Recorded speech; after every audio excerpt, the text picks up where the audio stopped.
शेतकरी मित्रांनो नमस्कार. मी कृषीभूषण भगवानभाई इंगोले मालेगाव. आता मागील 4-5 दिवसापासून आपल्या भागामध्ये भरपूर अतिवृष्टी पाऊस झालेला आहे आणि ज्यामुळं पिकांना 4-5 दिवसामध्ये त्यांच्या मुळ्या हवा नसल्यामुळं पाणी असल्यामुळं जागच्या जागी स्टॉप झाल्यात, गुदमरल्यात आणि त्याच्यामुळं हळद, अद्रक यासारख्या पिकांना कंदकूज आणि सड होण्याची शक्यता आहे आणि होते.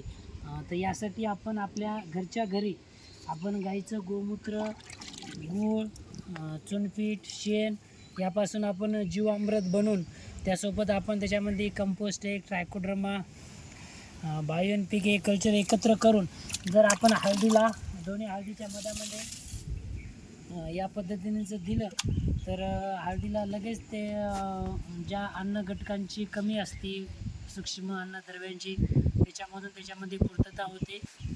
यासोबत आम्ही याच्यामध्ये तांदूळ शिजवून तांदळाचं पाणी करून सोयाबीनचं दूध करून याच्यामध्ये टाकलेलं आहे आणि हर्बल कुणाब जल, जीवामृत सर्व एकत्र करून या पद्धतीनं हळदीला आपण जर दिलं तर हळदीला सडकूज लागणार नाही, मर रोग लागणार नाही आणि याचीच आपण जर फवारणी केली तर सूक्ष्म अन्नद्रव्यांच्या कमतरतेमुळं आता हळदीला पिवळे पानं पडत आहेत कुठं आणि करपा येण्याची शक्यता आहे.